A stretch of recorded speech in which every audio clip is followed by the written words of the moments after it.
Whew. What up, people? It's your boy Massachusetts out here with another comic review. So we got the last of this three-issue special by Stefan Sejic, Harleen, number three. Haven't gone through it, man. Harley's fall is really tragic, and this is probably one of. I think that I put this second. I think this is really a modern retelling of Mad Love, and it's done very well. You know, it's really done well. But let's get into it. So in the last, we see that this takes place 5 days after the hug with the Joker. She turned off the security cameras and started hugging on the guy. She fell for him, and she's like saying they saw a lawyer who defends himself as a fool for a client. Anyhow, the patient's name is Harley Quinn. Patient's bad college experience led to emotional isolation, and even when she was surrounded by people, she was alone, shying away from relationships. She felt they were always watching, waiting, eager to make her the butt of the jokes. This led to a lot of resentment. Patient later changed her work environment that had little effect on her social interactions. The only person she talked to was a gruff security chief who rarely even cracked a smile.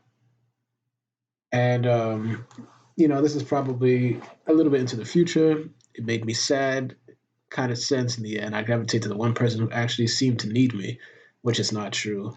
And she looks at the Joker she feels wanted, and she continues to have dreams. Saying, Doctor, Doctor, send that lab coat. Uniforms, they do bring a sense of control with them, don't they? That does seem to be the prevailing opinion among the birds, the cats, and the bats. However, I assure you that this sense of control is just an illusion, or maybe a mad person's delusion. And she's like saying, I'm not mad. She just has all these dreams and she can't sleep.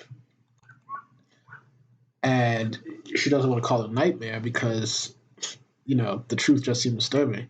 She woke, my skin on I didn't just snap out of the dream feeling sweaty. I woke up wet. Oh.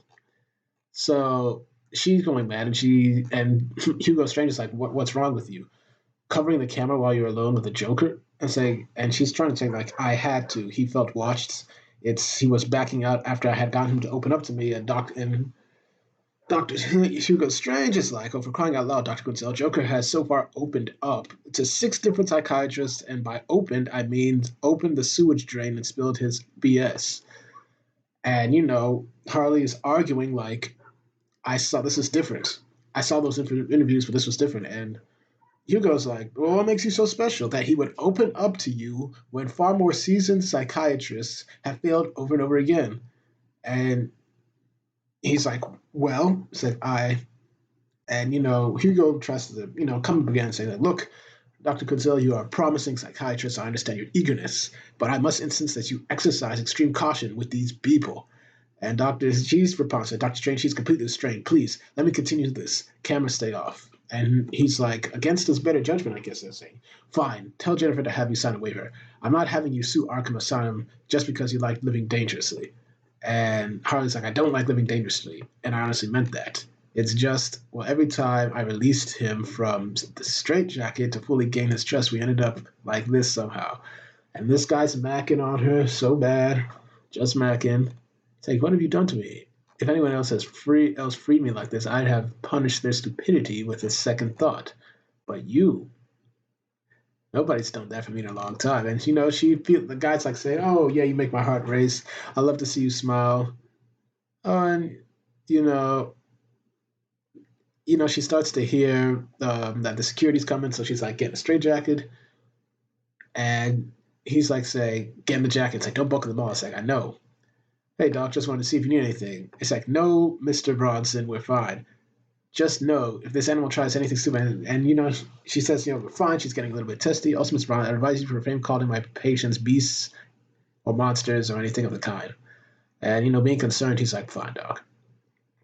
And she's angry. Harley, I love it when you smile, but you're damn sexy when you're angry. I just don't like him using that word. And, the flirtations become too much, and we just see, like, we're done here. And, Bronson tries to apologize, like, look, I'm sorry about the whole thing. It's just that some of us lost friends during his last breakout, and you know what? Doesn't matter. Point is, it won't happen again. And Harley's like, look, Harleen is like, it's okay, Mr. Bronson. Just make it a rule not to interrupt my sessions anymore, and we're fine. Deal? Deal. Hey, Doc, think you can really help him, huh? I don't think it. I know it. And, she thinks that she's in control, but she's really not. It's like, I'm the Joker's doctor. That's what she takes pride in. But no. So we see that basically Harvey Dent is not in prison, actually, as I thought he would be, or in a mental hospital.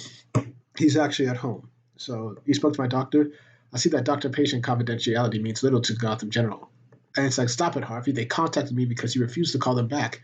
You have confirmed brain damage. If we play our cards right, we can make that whole TV incident disappear, and you can get your job back. He's like, I don't think so, Wilkes. Harvey, come on, man. Talk to me. At least let me come and see you. And she's like this. It's like, I told you, I'm doing fine. I just want to recover on my own terms. It's like, fine. Just keep me in the loop, okay? Click. Bam. It's like, you're hallucinating phone calls again, Harvey. It was a short episode. I'm better now. It's like, good. Wouldn't fit a man of the law to lose track of reality. So we see that he's seeing, I don't know whether this was his old campaign manager. Oh, yes, it is his campaign manager, but, it's a split personality telling him to go overboard. And we just see him, we see the GCPD come in and say, just a second. Evening, sir. No cause for alarm, I assure you. Do I look alarmed? No, sir. Right. So what can I do for you? Well, if it's not too much trouble, sir, some of my colleagues and I want to meet a true hero of Gotham in person. Shake his hand and have a talk. See, we all watched your big speech. These are the executioners, basically. And when we happen to share your views on Gotham's problems of crime, we thought that maybe under your leadership we could implement a permanent solution. Say, get with the executioner. Say, executioners, you murdered Maroney after he attacked me. Like I said, we also your speech that day, Mr. Dent, inspiring and appreciated. Talking amongst ourselves, we realized we need to take the executioners to the next level. And who better to lead us than you? And he's like, I'm an officer of the court. That's right. You single-handedly led the investigation into the Falcone family in your second year as district attorney. I was there, sir. The way we see it, all you have to do is prosecute. Point us at the guilty parties, and we'll do the rest. After all, that's what the executioners are here for. And then this guy is getting tempted. He's being tempted, and his dark side is like, he seems like a smart man, good man. Why don't you tell him? Come on, Harvey. You thought about it for years, even before Maroney. You knew the way to wake up the city. But you were all alone then. And now we're in this together. And they can be as well. We can do it. We can show them the way. So he flips a coin like he usually does, and the guy asks, what about the coin? Ever since my coma, I've been having some difficulties distinguishing fantasy from reality. So I find this helps my decision making. And we just see we're in. I'm in. And if we're going to make the city wake up, we're going to have to do something big, something that will force their hand, make them afraid, make them act. It's like what? Gotham's greatest problem has always been its political cowardice around implementing the death penalty, the one true solution to our city's unique brand of repeat offenders. So I say we let loose the wolves, all of them. We stage the greatest prison breakout ever, setting all the city's monsters upon it. A night of blood to force the politicians to act. We have one chance, though, one choice. So heads, it's Blackgate Penitentiary. Tails, of course, Arkham Asylum. So this is not only a story about Harley's fall, but also Two-Face's fall, which I think has also been well done. So basically, she's talking to the Joker, wanting to find out more about his past, and when she felt, he basically talks about you can't feel anything, not really, because the chemicals kind of numb me with Novocaine. Everything works, but touch has to be intense. You just see intense, and she's like, "Oh, I really like how he draws Harley." And we just see that it was a slow process, but there was hope. Little by little, he opened up to me. Bit by bit, I learned more about him. Also, that night, I may or may not have fantasized about my nails in him. So basically, Mr. Bronson stopped coming in, and you know what? I realized that the Arkham itself had grown on me. The busy days, the long night shifts. I often make visits in my time to visit Mr. J and indulge in productive conversation. So, as for my other patients, results were a mixed bag. Some remained frustratingly unchanged, like Killer Croc, and while others showed promise. And she starts being nice to Ivy. So it was baby steps, sure, but I was making progress, learning new things, discarding old misconceptions. And she started, and you see that she's starting to let her hair loose. And she's starting to look happier.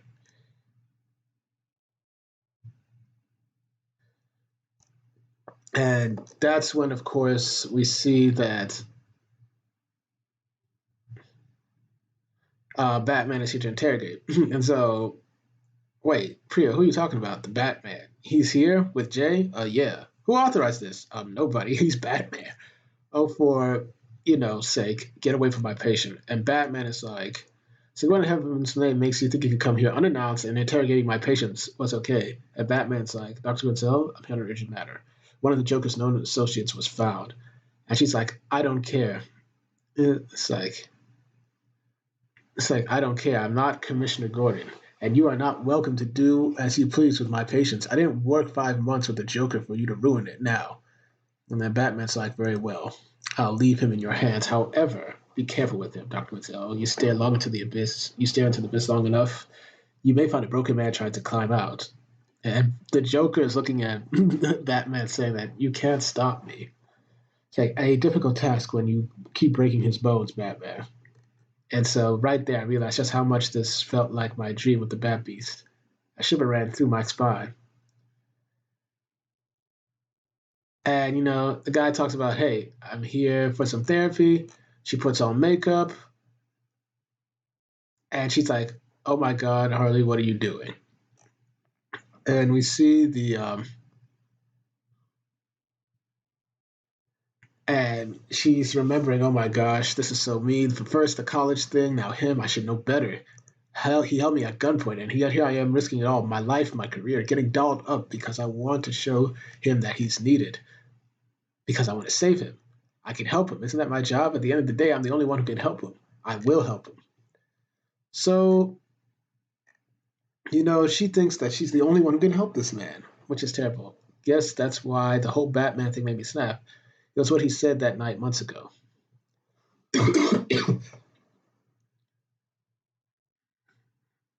And he said that she says that he didn't believe it for a second. He didn't think that Jay could be helped, and it had infuriated me because it made me feel guilty because I felt the same once. But that day I saw him smile to the thought of Batman's words. So apparently they make love basically. And she dug, and she basically, yeah, she was way too in it. Way too in it. And this is where she's at the point of no return, and she's giddy like a schoolgirl, but she still felt that she was in love, man, and somebody cared about him. I'm doing everything well. I'm pulling him out of the abyss. But what we all know is that he's pulling her into the abyss. So meanwhile, at Arkham Asylum, but unfortunately that dream was about to end. It had been 5 months since I first met Harvey Dent, and like I said, 5 months later, we both become murderers. So, well, I guess this is it. Do you know, back in my early campaigning days, I used to say justice is blindfolded, with one hand tied behind her back, but I'll make sure she can at least throw a mean right hook. It was a joke, but the truth is, in order for Gotham to become a city of law and order, a right hook is not enough. We need to put the sword back in justice's hands. And make no mistake, that is the purpose here tonight. What we do here, what we do for the future of Gotham, we will unleash horrors upon the city, and they will realize that the only way to stop this madness is to do what needs to be done. Executioners, do your duty, and if blood need be spilled, then so be it. So they come in, and of course they start breaking out the criminals by giving them all they need. They put in mulch, and they put in mulch, and they say, "Yo, have fun painting the town green." And it's like, I might just do that. And this is a very beautiful picture of Poison Ivy. So they break her out. Victor says, "Penguin, Gotham is yours for the taking. A parole must be for my good behavior, or just the contrary." It's like, just what's that supposed to mean? We want you to do what you do best. Kill, burn, maim, steal, burn, kill, maim. That puts a smile on your face, doesn't it? Hey, that makes me sound like such a one-note villain. Maybe, but no one plays that better, no better than you. How kind. But what's in it for you? I've read the papers. Aren't you all people about executing criminals? It's right there in the name. Our purpose is none of your business, Kyle. Now leave. Sorry, Harley. We gave it a try. But I guess we can't teach a mad dog saying tricks. And we just see, all right, ugly, time to go back to the service. Hey, psychos, these guys are called the executioners, and they're here to kill us. And of course, that sets off Croc. It's like, what? No. So Zaz starts attacking. Killer Croc starts killing. Ah, yes, this is going to be a wonderful night. So chaos reigns, and we see that, of course, Mr. Freeze is out, and we see that Harley shows up, and well, the whole place is burning, burning, and freezing. We see that she runs into Commissioner Gordon, and Gordon's like, "Doctor, stay down." Commissioner Gordon, what happened? It's like, we didn't have. What didn't happen? We got a strange call from the ex. We got a call from Strange. The executioners broke in. It's like, wait, the executioners, did they kill any of the patients? What? No, they set them all free. The inmates are teaming up. They're taking hostages. They've stolen their weapons back, and all hell has broken loose. We've got Batman in there fighting Bane. Robin and Batgirl are trying to save hostages from Freeze. And we're getting reports that Killer Croc is running around the halls eating people. If you have some vacation days you could take, this would be a good time. It's like, what about Jay? Jay, the Joker. We glimpsed him inside, alive inside. The surveillance cameras are the only thing still working. And we see that Bane has come out and he's got Batman down. It's like, Doctor, leave. But of course, she doesn't leave. She goes in. Love makes you do crazy things. I never was brave, never had a reason to be. That day I ran into the haunting darkness and Arkham crowned by fire. I found my reason. The power was out. In a strange way, maybe it was for the best. Gordon said the cameras were still operational, which meant the security station was still running on its own emergency generator. I made my way there trying to find Jay. On the bright side, I knew my way around Arkham. On the darker side, others did do. And of course, that's a unfortunate bite right out of Killer Croc. Sick. Oh, you said, and we see Killer Croc wants to kill the doctor.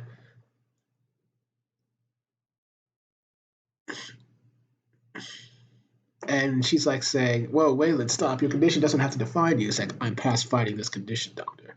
Like you told me, we live in a man eat man world. Me on top of the food chain, but you're your chum. So as he's about to kill her, we see that Poison Ivy saves her, saying, "Hey, what's the big idea? You've eaten plenty today. Now leave." She throws him out, and we just see that you saved me. It's like, Miss Isley, thank you. It's Ivy. Don't thank me yet. After all, you're only truly saved if you leave this place. Those who stay will die. And we just see that this cop that's like, dang, I gotta get away out of this place.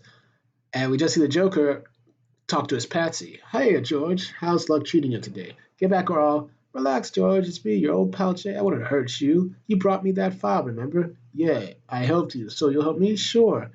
See, while the main exits are blocked, I happen to know a way you can make your way out of the asylum through the boiler room. Left, right corner, they both have staircases that lead down there. Thing is, I'm pretty sure Mr. Zaz is doing his thing at one of them, so you just honestly gotta pick one and pray. I say your odds are pretty much 50-50, so he chose the wrong way. And we just see that cops come in with Mr. J. And cops come in, we see, sorry, not Mr. J, we see the Two Face. And his alter ego is like, yeah, that's the one. Wait, I know that's Harvey Dent, the district attorney. Mr. Dent, are you here with the police? And two for two. Sir, are you here to help? And he kills both of them. Yes. And so the two fated ones meet. Two-Face and, for the moment, Miss Quinzel. You, Mr. Dent, Dr. Quinzel. It's her, Harvey. She is guilty. She is one of them. Yep. The murderous maniac with the justice fetish was the one man to remember my name. Night shift. I'm getting my files, huh? Research? Yeah, I should really hurry up, so what's the rush? It's like, Mr. Date, wait, you're with them, aren't you? The executioners? Technically they're with me. Please, Mr. Dent, you are a good man. Why? Well, isn't that the big question? Why do good people snap? I believe you had a theory on that. Was it people in prolonged stressful situations might permanently lose the ability to feel empathy? Something like that? How's 20 years as a prosecutor, dealing with the worst Gotham has to offer, putting them behind bars, only to see them escape or be released over and over again? 20 years listening to every excuse in the book. It was their harsh life. It was their abusive family. It was their voices. It was voices. And you know what? I get it. Now I can commiserate. I now too hear voices. Harvey, please. No, doctor. We're on my time now. I'm your patient, and you will listen, and you will help. So do it. Help me, doctor. You believe in rehabilitation so much. Rehabilitate me. Okay, why this? Why attack Arkham Asylum? To the point, huh? But it doesn't leave this room. It was 5 years ago. Once again, the Joker escaped from Arkham Asylum, only to kill 12 people in a gas attack. I fought with a judge who kept Joker on Arkham on recommendations of people like you, Quinzel. And the real kicker is he even didn't think the Joker belonged here. The judge sent him to Arkham because he thought the Joker would be an even worse threat at Blackgate. Was the cowardice of the legal system at its finest, and we despised it. Me. I was tired of innocent people dying because those of us in power lacked the courage to use the one thing that could permanently protect Gotham citizens, the sword we kept out of the hands of justice, death. The day I looked at Arkham in the distance and thought, what if we just released all of them, every last beast caged within? And what if we let them rip and tear through this cursed city until even the softest bleeding heart would finally admit there was no cure for evil? We dropped that idea. It was wrong. We were embarrassed of the darkness growing within us. But now we see things clearly. He's embraced the we now, like Venom.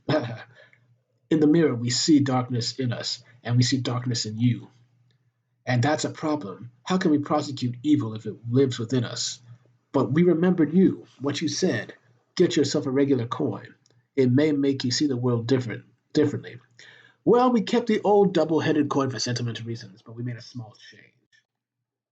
And you know what? You were right. It helped us see the world differently, helped us distinguish the innocent from the guilty. It's like, Mr. Dent, you keep saying we. There's me, a civil prosecutor, and then there's the judge. I just make the case, but he decides who lives or dies. It's like, Mr. Dent, please. I was like, no more pleading, doctor. You're accused of collaborating with the most dangerous criminals of Gotham to help them escape their punishment. It's time for your judgment. Life or death. And we just see that she manages to survive the first one. It's like, best out of three. Now that's cheating. It's like, Jay, run, he's got a gun. It's like, no. Don't think you're distracting me that easily, Doc. You're cheating as well. I thought I was your favorite homicidal maniac. And here I find out that you're one-on-one with another freak for shame. It's like, but wait, you look familiar. No way. Harvey Dent as I live and breathe. It's like, not for long. It's like, Mr. Dent, past judge, Harvey. It's like, don't do this. It's like, oof, hate to see it, but that's what happens when you let others make decisions for you. Sometimes you don't get what you want. Now, me, I'm an independent fella, real in the life kind of movement. So he bashes my man's Harvey with the brick, and he just keeps doing it. Now, don't worry, Harvey, I'm not going to kill you. I'm going to do what my hairstylist always does. Just going to even you out for a bit. So Harley stops him, actually. It's like, stop. Please, Jay, that's enough.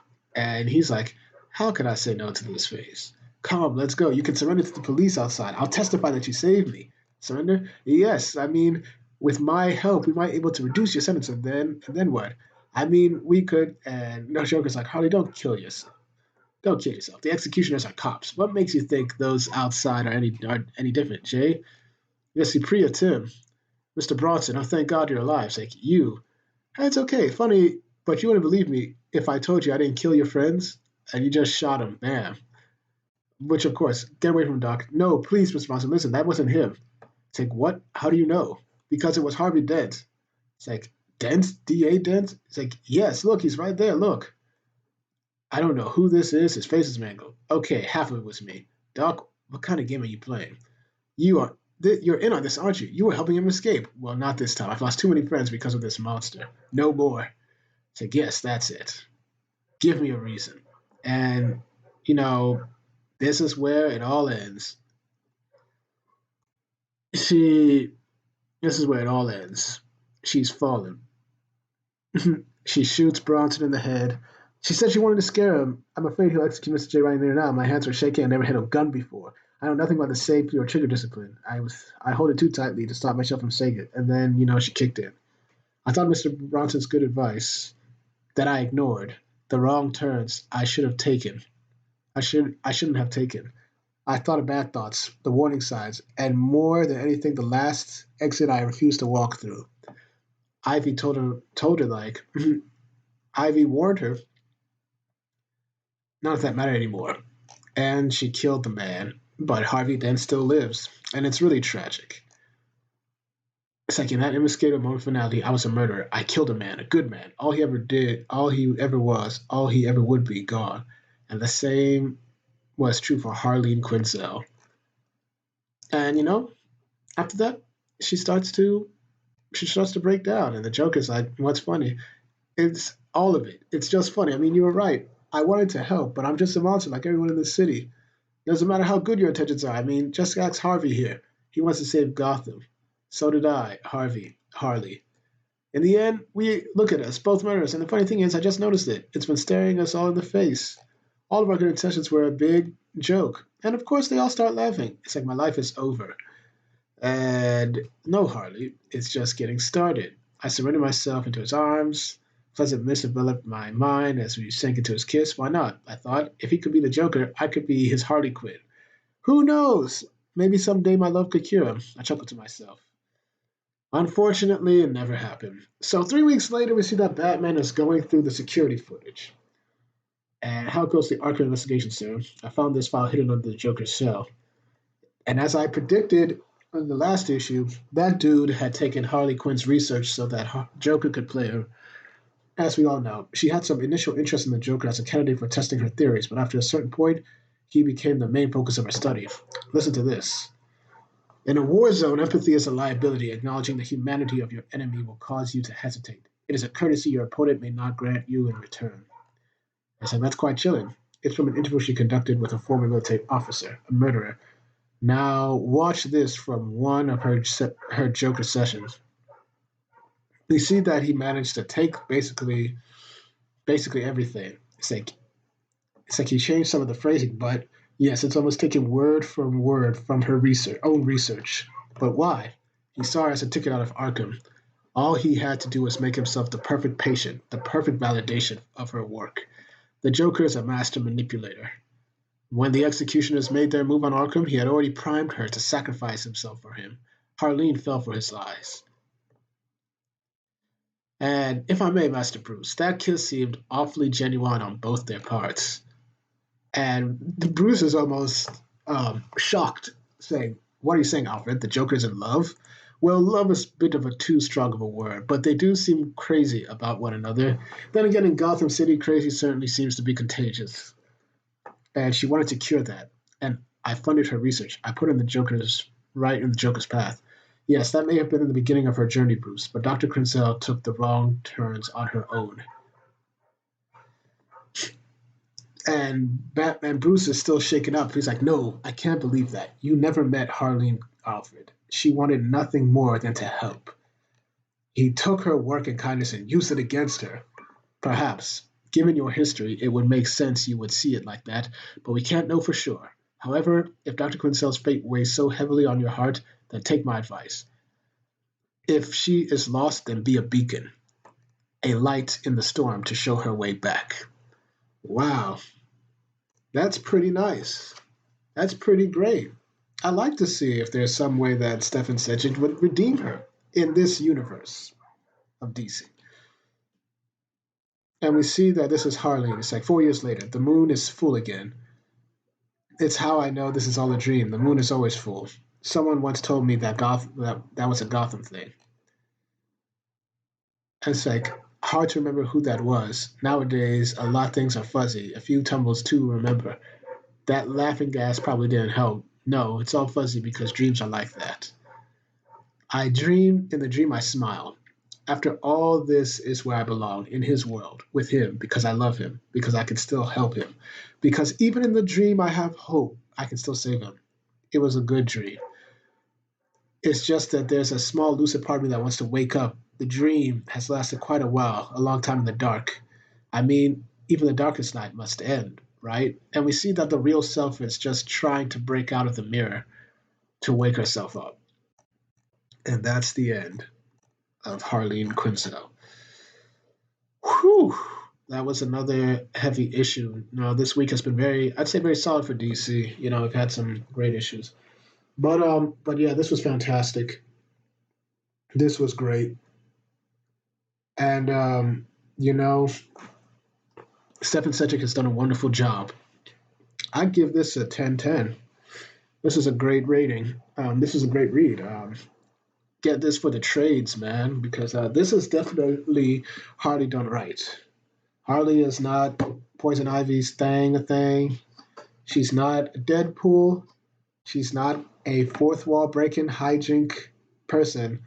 This is what she was in the beginning. And this is why a lot of people liked her from the animated series, because there was a level of depth to her that was, very human. And you felt bad when she fell. And while we remember when she fell in the animated series was kind of not as dark as this, you still felt sad. And you still kind of felt, bad that she is the way she is. And that all she needed was the right push. But as Alfred said, that maybe Batman could be the beacon that can light her way back to the side of good. But anyway, thank y'all for watching. Please like, share, and subscribe, and hit the notifications. Make sure you're notified. Once again, I do these reviews for you, the people, because I want to discuss good comics and get your views on them. Thank y'all for watching, and I hope to have more videos up later tonight. Peace.